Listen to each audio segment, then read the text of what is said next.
Welcome to the deep dive. We've got a really interesting one today. Feels almost like stepping into a cozy crime novel that suddenly gets very uncozy. It starts with what looks like a straightforward house-sitting job, right? In the Cotswolds, Blockley, picture-perfect England. Exactly. But this assignment just spirals. It goes from looking after a house to being right in the middle of a local murder investigation. It really does. And Blockley itself, it's fascinating how the sources describe it. You know, that beautiful orangey-yellow stone, looks idyllic. Yeah, the postcard view. Right. But apparently that's almost a deliberate disguise. The place has this self-conscious charm, is how one source puts it. Like, it's actively hiding something. Hiding secrets, betrayal, Yeah. even violence, stretching back generations, as it turns out. Yeah, quite a lot bubbling under the surface. So our task here, for this deep dive, is to step into the shoes of the house sitter, Thea Osborne. She gets this job, seems simple enough. And then bam, murder next door. Right. So we need to sift through all this conflicting information she gets, deal with some very eccentric local characters. We're talking rappers, farmers. It's quite the cast. And hopefully peel back those layers of village secrecy to figure out what actually happened. And the core of it, really, is how fast things change for Thea. 1 minute, she's focused on the house, this Georgian place, and the elderly lady, Gladys Gardner, Granny. Who sounds like a handful, maybe, but not dangerous, confused, needing watching over. Exactly. But then, literally within maybe 48 hours, a body turns up next door, Julian Jolly. And Thea's job description basically flips overnight.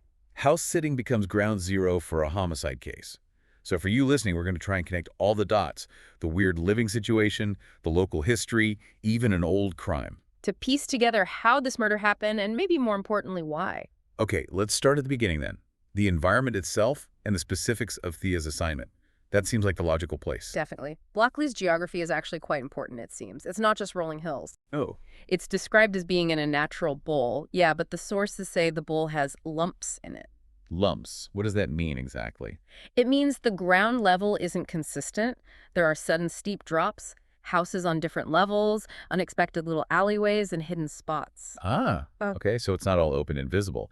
That layout could create separation, confusion, make it easy to hide things or people. Precisely. Even in what feels like a small, tight-knit community, it adds this layer of potential concealment. And it's not a tiny village either, is it? The sources mention it's actually quite substantial. Yeah, bigger than you might expect from the cozy label. It's got a post office, a deli, even public loos, and a playground.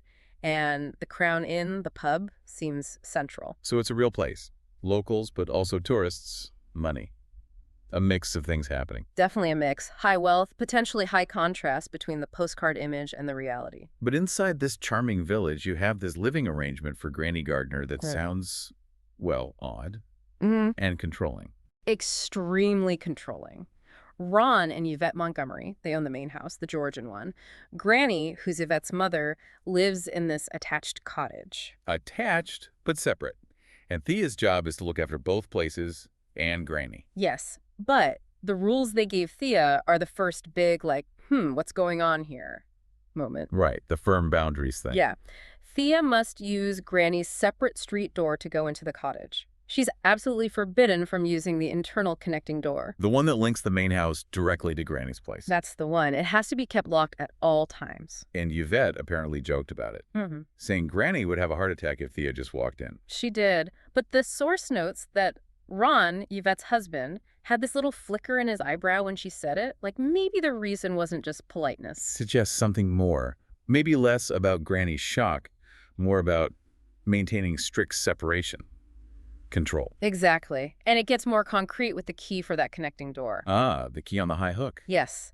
Thea literally has to climb on a chair to get it down. Which is presented as a way to stop Granny fiddling with the lock. Right, which tells you they don't just see Granny as frail or confused. They see her as someone who might actively try to bypass their rules. An operational challenge, almost. It paints a picture, doesn't it? And then there's the tech. Oh, the technology of confinement, as the source material implies. Ron's clever little gadget. The door buzzer. Installed by someone from Burton, apparently. Yeah, and its only purpose seems to be to make a racket in the main house whenever Granny opens her own front door. A loud, jarring noise. So, not a subtle alert. Not at all. It's not about keeping burglars out. It's about monitoring Granny's every exit. A tracking device, essentially. Wow, okay, so the Montgomerys are really focused on containing grannies. And isolating themselves, too. Totally. They're off to India, and the briefing they give Thea is, well, designed to keep her from contacting them. They emphasize Granny's confusion, right? That she gets lost, doesn't know the time. Yeah, painting her as someone needing constant on-site management. And then they say, absolutely no contact. No email, no phone. Good luck. Which leaves Thea completely high and dry if anything goes wrong. It's basically saying, she's your problem now. Keep her contained. Exactly. Handle it yourself. We're unavailable. And here's a really interesting detail, their attitude to other security. Right. Ron actually disconnected the burglar alarm sensor on the back door of the main house. Why? Complained it was faulty or unnecessary, said no one could get in that way anyway. Thea only needed to worry about the front. Okay, that's ironic. Given what happens later, they're obsessed with Granny's front door, but lax about their own back door. It's a massive blind spot. All this effort to control one old lady's movements while leaving another potential access point wide open. Or, well, easier to access anyway. It's like they've set the stage perfectly for a crime that relies on that internal access, that complex layout. Precisely. And things unravel for Thea almost immediately, early Sunday morning. This is the disturbance, just after 7:30 a.m. Yeah. Thea's woken up by that horrible buzzer sound. Means Granny's door has opened. That loud, insistent noise designed to make you react instantly. So Thea scrambles out of bed, still in her nightclothes, has to climb on the chair to silence the thing. Only to find Granny's front door wide open. And Granny's gone. Vanished. That's the immediate panic. But then something else happens. Thea's daughter, Jessica, she's there visiting. Yes, she arrived that morning. And she's a police probationer, so maybe a bit more observant or trained to notice things. And she sees something from the window of the main house, looking next door. Exactly. Looking into Julian Jolly's house, she spots a lamp knocked over inside, just lying on its side. Suggesting a struggle, something sudden. Yeah, it's out of place. So Jessica, being proactive, goes over to investigate. And that's when the cozy part ends. That's when she finds Julian Jolly's body. Okay, so the scene itself, what did the initial forensics suggest? Well, Julian was stabbed once in the back. The knife wasn't there. It had been removed. Removed, Yeah. okay. And the pathologist later figured he probably only lived for about 30 seconds after the stabbing. Very quick. Where did the attack happen? The signs pointed to the living room. That's where the overturned lamp was. Evidence of a struggle. But he was found in the kitchen. Yes. Which suggests he either managed to crawl a short distance before dying or... Or the killer moved him. Exactly. Dragged him, most likely. Perhaps to get the body away from the windows, out of sight from the street. Makes sense. Keep things hidden for as long as possible. Yeah. So the police arrive. Tom and Eddie are the officers mentioned. They confirm pretty quickly, yes, this is homicide. And their immediate questions must have been, how did the killer get away? And why move the body? Standard procedure, but deeply puzzling in this context. And the answers, as we'll discover, are all tied up in those two houses and how they connect. Or don't connect. Before the police can really lock things down, though, the locals start appearing. This is where Blockley's character comes out. Oh, yeah. Immediately, it's a flurry of conflicting information and accusations. It's almost chaotic. First up is Thomas Sewell, described as stout. Yes. And Granny, in her confused state, points right at him in the street and shouts, "What have you done with Julian?" Wow. That's direct. How does he react? He's incredibly distressed, weeping openly. He insists Julian was his closest friend for 50 years. 50 years. Yeah, calls them mates, colleagues, brothers. But he makes a point of saying they weren't lovers, just deeply connected friends. So his grief seems genuine, making Granny's accusations seem like maybe just confusion? Or is she tapping into something old? Hard to say at that point. It just adds to the immediate fog. Then you get Giles Stevenson. The neighbor. Tall, talkative. That's him. He helps with identifying Julian's body, but his description of Julian is interesting. He calls him a recluse. A recluse. That doesn't quite fit with Sewell's lifelong devoted friend picture. Not entirely, no. Giles seems a bit cynical about Blockley, too. Mentions its self-conscious charm, like he sees through the facade. He's sort of the local commentator. Observing it all. Yeah. And then the most jarring character enters. Oh, yes. Ick, or Icarus Binns. The celebrity rapper and poet. In Blockley. It's almost surreal. Thea encounters him because Granny takes a tumble during a walk. And there he is. Dressed how? purple silk shirt, shoes covered in glittering diamonds. Diamond shoes. Mm. In the Cotswolds. Okay. It's such a clash with the setting, and the way he speaks is apparently very distinctive, too. How so? The sources describe it as rhythmic, almost like blank verse. Poetic, theatrical, very stylized. So he's this injection of modern celebrity chaos into this old, secretive village world. Completely. He represents this external, maybe even disruptive element. The contrast is amazing. You've Oh, got yeah. Granny talking about, milk bottles being delivered, and then this guy in diamond shoes. It definitely throws you off. It makes you wonder if the murder motive is something equally grand or bizarre, connected to celebrity, maybe. It's a perfect red herring, potentially. Yeah. Draws your attention away from perhaps simpler, more local possibilities. Exactly. It just adds layers of noise to the investigation right from the start. Okay, so we have the scene, the body, the initial confusion, the colorful locals. Let's get to the hard evidence, the physical clues and the contradictions they create. Right. This is where things start to get really tangled. The key piece of evidence found fairly early on is, well, a key Found where? in Julian Jolly's pocket. Yeah. When the police searched his body, Okay, a key to his own house. no, that's the twist. It's a key that fits the back door of the Montgomery's house, the main Georgian house where Thea is staying. Hold on. The back door that Ron Montgomery specifically said wasn't a risk. The one where he disconnected the alarm sensor. That exact door. Julian Jolly had a key to it. That changes everything. That means he wasn't just the neighbor next door. He could get into the main house whenever he wanted. Precisely. He had independent access, which completely blows up Ron's whole security narrative about focusing only on the front and controlling Granny. So if Julian could get into the main house, does that connect to where the weapon was found? It connects directly, because Jessica, Thea's daughter, finds the knife, tucked away inside a drawer, in a side table, in the main Montgomery house. Inside the house Thea was staying in, not in Julian's house. Correct. And forensic tests later confirm this was the murder weapon. Wow. Okay. So the weapon used to kill Julian next door was hidden inside the house occupied by Thea and presumably accessible to Granny. Yes.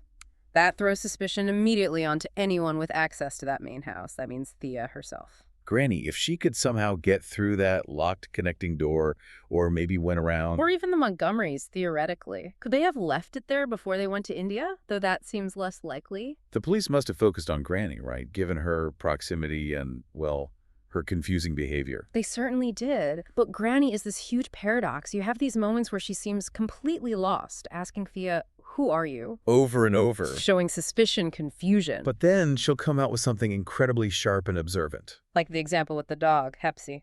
Exactly. That's a fantastic detail. She notices the shape of the dog's tail, pointing out that most Cocker Spaniels have docked tails, giving them a specific shape at the back. But Hepsy's longer tail creates a different silhouette. That requires really precise observation. Not something you'd expect from someone supposedly lost in a fog of senility. Not at all. It shows a mind that's still capable of detailed analysis, even if intermittently. And then there's the alibi issue.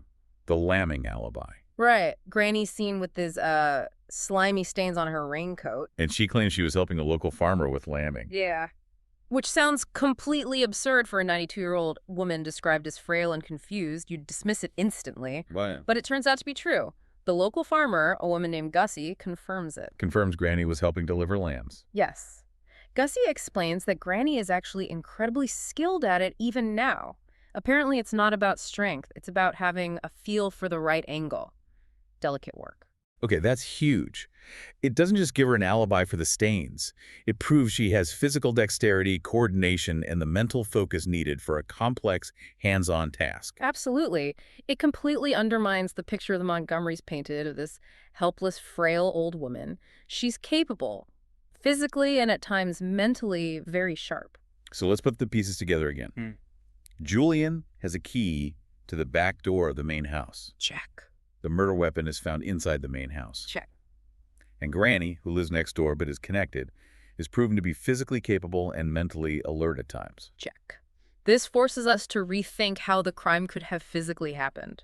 How did the killer move between the houses, and how did the knife get from Julian's house, presumably, into the Montgomerys? If Julian had a key, he could come and go from the main house. But how does the killer move the knife? Through the back door Julian used, or that connecting door. That connecting door becomes crucial. Thea has this realization. the key for it, the one on the high hook. Right. Well, she could always reach it by climbing on the chair, which means anyone in the main house could potentially get that key. Including Julian, if he let himself in with his backdoor key. Potentially, yes. Or the killer, if they got into the main house somehow after the murder. It allows for movement between Granny's cottage and the main house, bypassing the street doors. So the route could be attack Julian in his house, maybe slip out the back, use Julian's key, or their own, to get into Montgomery house, hide the knife, maybe even pass through the connecting door into Granny's cottage if needed. It fits the layout. The killer could have used the complex arrangement of the houses to their advantage, maybe hoping the confusion would shield them, or even point the finger at Thea or Granny. The physical setup seems almost designed to facilitate this kind of internal crime, hidden from the outside world. It really does. Which takes us from the mechanics of the crime scene into the much murkier territory of why, the motive. And this is where it gets even stranger. Archaeology, prophecy. Yeah, Julian Jolly wasn't just any retiree, he was an archaeologist, and he had a specific obsession. What was that? Deserted medieval villages, DMVs, places where entire communities just vanished centuries ago, often due to plague or economic shifts. Leaving buried history behind. Exactly.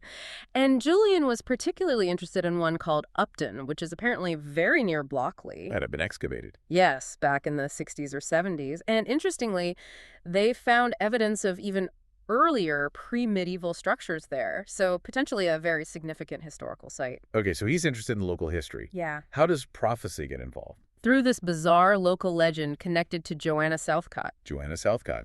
She was a real person. From Blockley. Apparently so.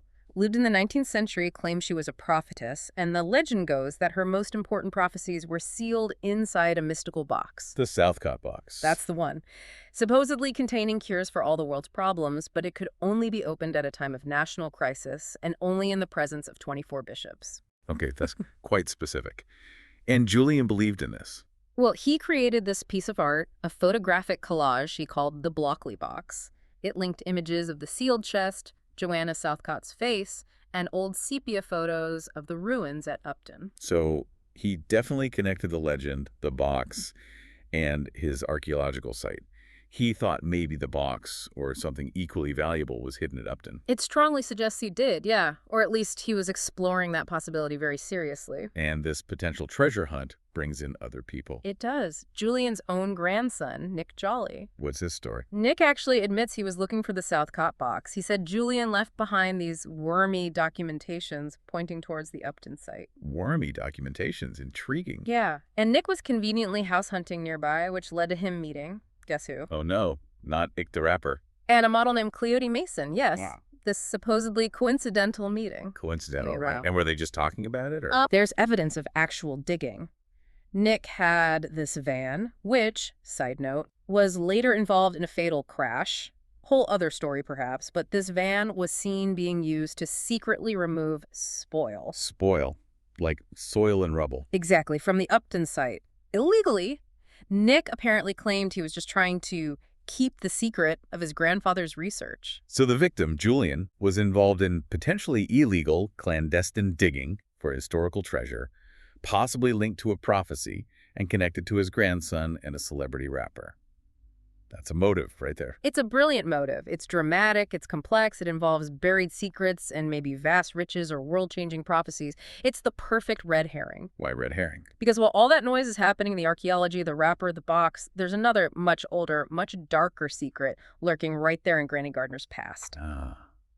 This is a really shocking backstory. It is, and it doesn't come from the police files initially, but from another local, Sarah, the sheep farmer. What does she reveal? She reveals Granny's history.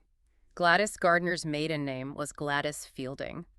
And back in the 1940s, she went to prison. Prison.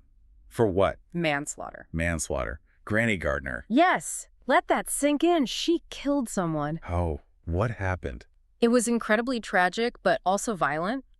Her 2-year-old son had died of meningitis. She was obviously consumed by grief. She encountered the doctor who had treated him, felt he was being insensitive and callous about her loss. Right. And in a fit of grief-stricken rage, she stabbed him. Stabbed him. With what? With a pair of sharp scissors. Yeah. In the back. In the back, just like Julian Jolly. Exactly like Julian Jolly. It's a chilling parallel, 60 years apart.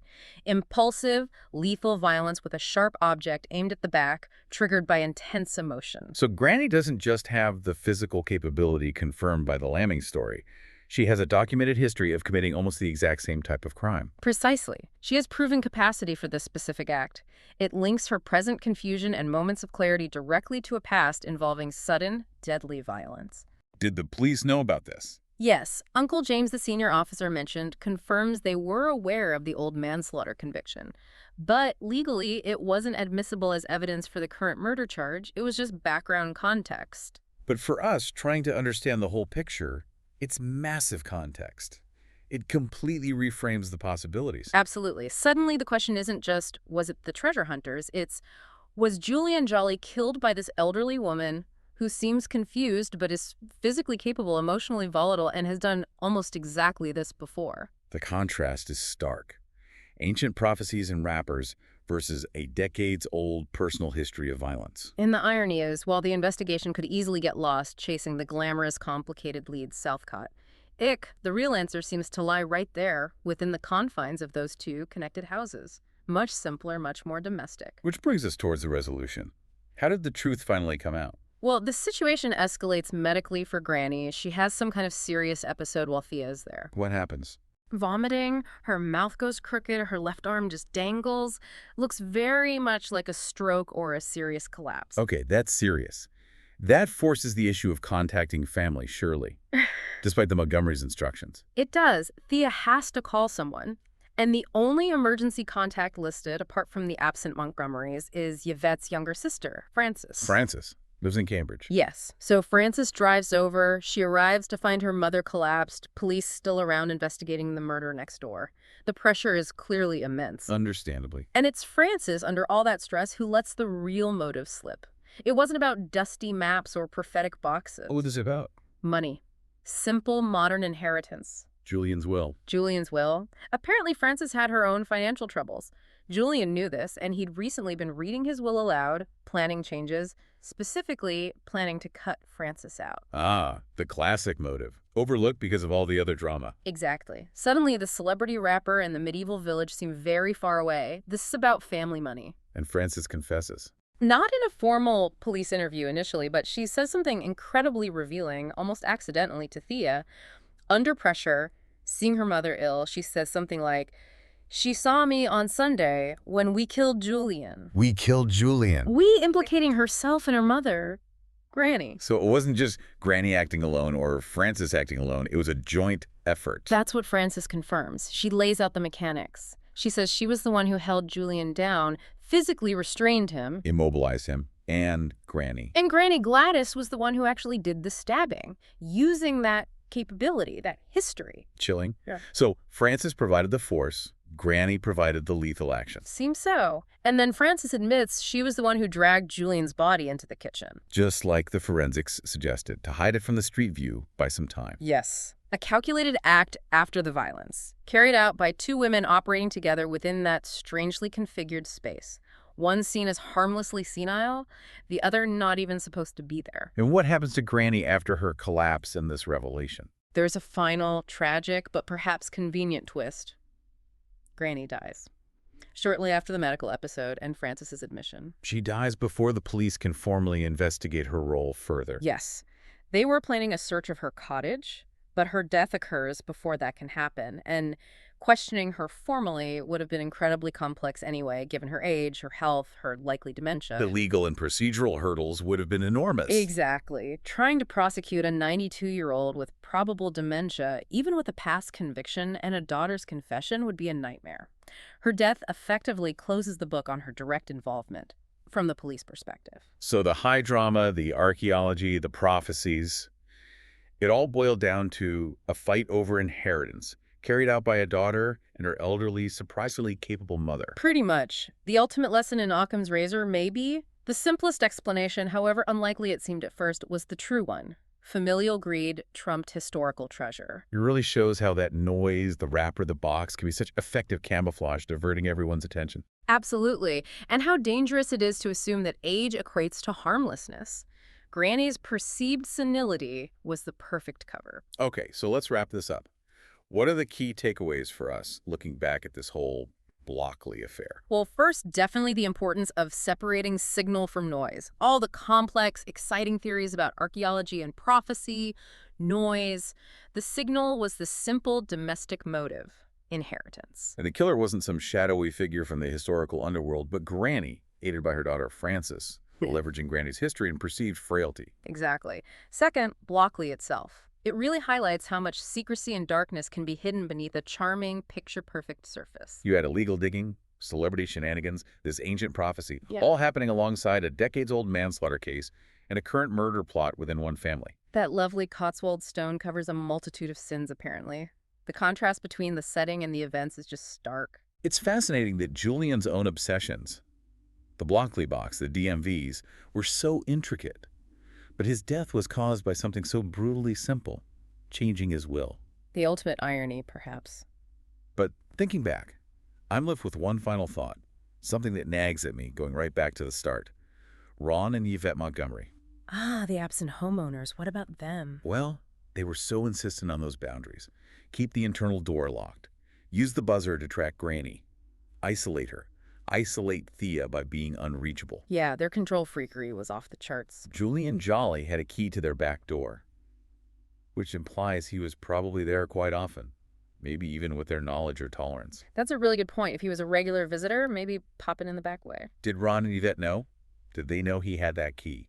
And if they did know Julian might be around, why the absolute obsession with sealing Granny off via the internal door and monitoring her front door? You're suggesting their security measures weren't just about controlling Granny, but maybe managing interactions or preventing certain interactions. Or maybe, did their intense focus on isolating Granny, combined with their deliberate unavailability in India, actually create the perfect window of opportunity for Frances and Granny? Did they, perhaps unintentionally, set the stage? By creating such a tightly controlled yet internally accessible environment and then removing themselves completely from the equation. Could their efforts to maintain their peace and quiet have inadvertently enabled the murder? Were they, in a way, complicit through their very specific arrangements and their absence? That's a deeply unsettling thought, that the victims of Granny's difficult behavior in trying to manage her might have become unwitting architects of the situation that allowed her and Frances to kill Julian. It adds another layer entirely to the secrets hidden in Blockley. Yeah. What did the Montgomerys really know, and what responsibility might they bear, even unknowingly? Yeah, that's definitely something to chew on. The ripples of consequence just keep spreading outwards.